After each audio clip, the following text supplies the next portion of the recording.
Hi everyone. Hope you're having a good weekend.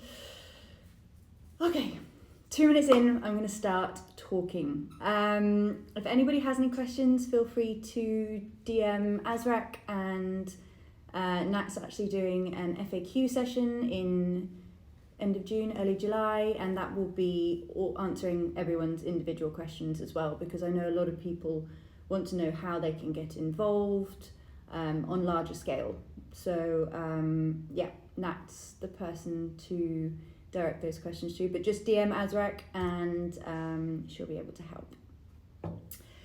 So, Azraq, well, you're all here because you either follow the page or you've seen us promoting it and have come to sort of find out a little bit more about it. So just a very quick overview and intro. Azraq is a marine conservation society based in the UAE. It is volunteer based as well. They run fantastic opportunities for volunteers to really get involved here in the UAE, and if anyone is based here, they know there are a lot of restrictions when it comes to volunteering and raising money, and Azraq is licensed here, which is great. So it means that getting involved is all safe and you're not going to get in trouble. Azraq actually means blue, which is a really nice way of tying in, obviously, the culture and location as well. What you can do when you are a volunteer is you are able to assist in a whole range of activities.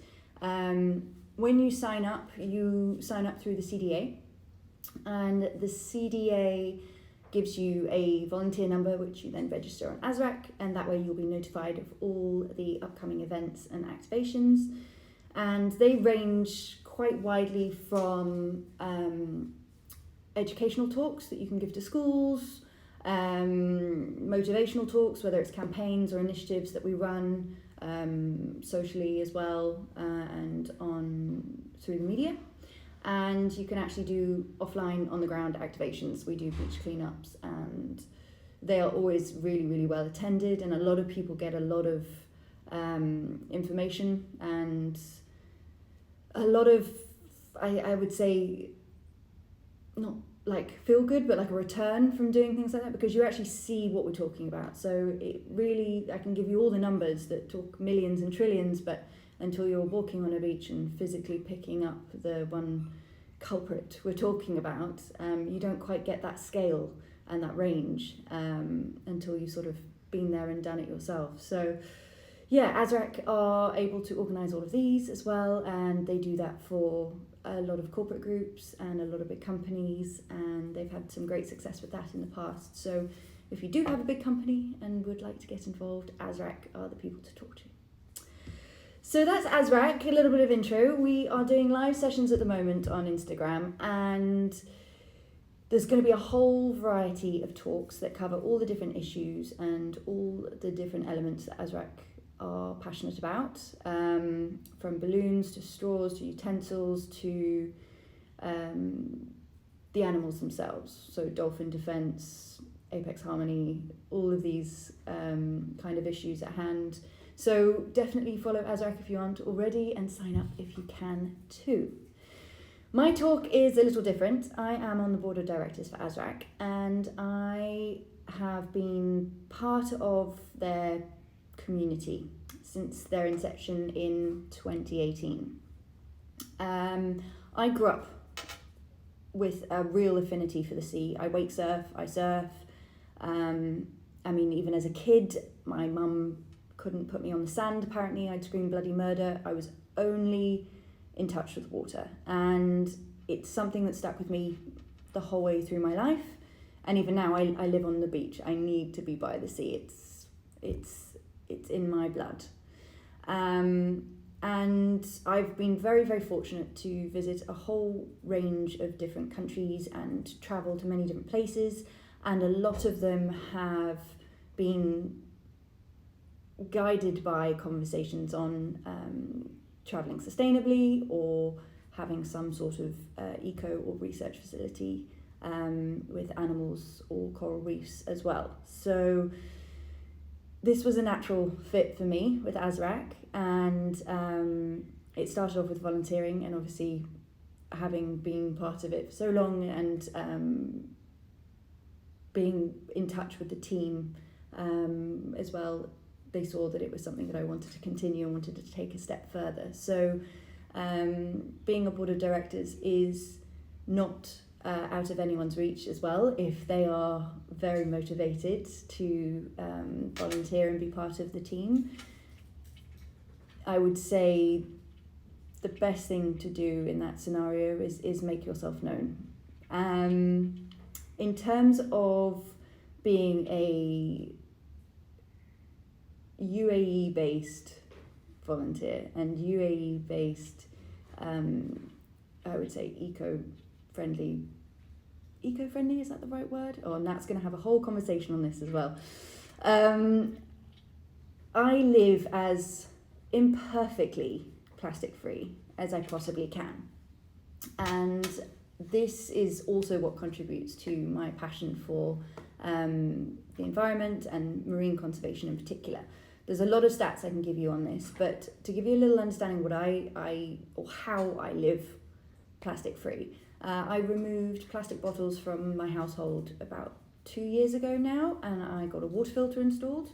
They're super easy to do, and I know there's a lot of fear around having water from the tap here. I've lived here for 17 years now, and I wish I knew about this earlier. Mine actually gives me alkaline water, so there's plenty of health benefits that go with that as well, and washing fruit and vegetables and things like this. But if you haven't already done so, it is a cheaper investment than actually buying plastic water bottles in 1 year, and we've done 2 with it now, and we've saved lots on that alone. Obviously plastic bags are a no-no. Everyone knows no plastic bags, everyone knows no plastic straws. I want to delve very, very briefly into the stats, and then I'm going to talk about another element that you might not have thought about in terms of saving on water pollution. So I made some sideboards because I'm a geek, and then realised when I showed them to the camera, they're backwards. So I'm going to show them to you backwards, and give me a thumbs up if you can actually read them. This is it backwards. Okay, I got a wave, so I'm going to take that. Basically, I want you to use this as something you can screenshot, something that if you need any kind of reference, this is the overview of all of these. But you can clearly read the numbers are big. And I put this at the bottom to give you a little bit of context. It's 57,000 blue whales in terms of size. And this is how much goes into the plastic, or how much plastic goes into the ocean every single year. Now that to me this isn't a number I can compute. It's just too big. There are giant, I would say country-sized islands that are floating around the world right now made up of this. And I believe I have another one of those. Yes, can you read that? 5 giant garbage patches globally. The biggest is 2 times the size of Texas. So that's horrible, absolutely horrifying. And as much as we all know that, and we all know that plastic water bottles are ending up in the sea, plastic containers, food containers, do we forget perhaps that the bigger danger is these guys? So microplastics are I want to say degraded, not biodegraded, degraded bits of plastic that come off these water bottles and come off these packets and plastic straws. And these have been found in every continent in the world now. There was a research trip that went to Antarctica, there was a research trip that went to Arctic, and they found it embedded in the ice. So it's no longer if and when it gets there, it is everywhere. But it takes 400 years to degrade, roughly, into microplastics as well from a big bottle. So it's not a fast-moving plastic dissolution. And when it does release, and when it does finally sort of become even smaller, it releases all these horrible, harmful chemicals as well, and that's affecting obviously everything from coral reefs and all the animals that live there. So the big number that everyone knows, 2050, more plastic in the sea than the weight of all the fish. I get scared at those statements, but it's honestly hard to fathom it because it's so big. So where do you really draw the line, and how can you make those small individual differences?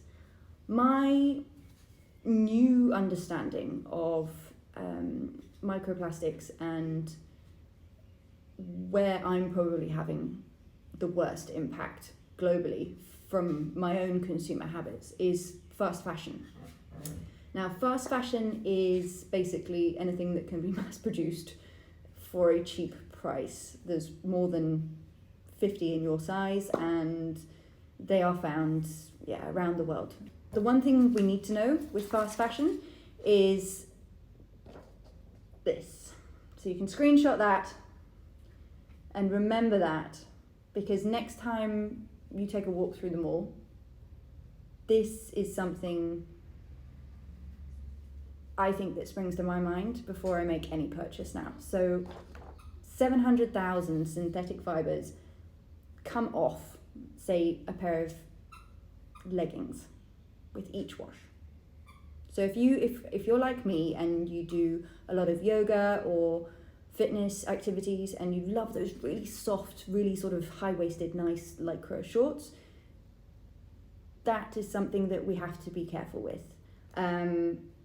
And it's not something that's news. It is news, but it's not big news, because we think that by buying something that says it's made out of recycled plastic bottles, we're doing a world of good. But the conversation there is every time you wash it, you're actually putting even more plastic into the ocean because it's made of this recycled plastic. Another part of that is that when you are doing beach cleanups, obviously there's a lot of plastic that we can pick up, that we can see. So you've got noodles and cigarette butts, and then the plastic that's real big, thick plastics. I'm getting to that now, don't worry. Those are easy to see. What's not easy to see is if you take some sand and you sieve it and you find these tiny little threads. Now that is microplastics, and it's the synthetic threads of plastics, and that has come from the laundry.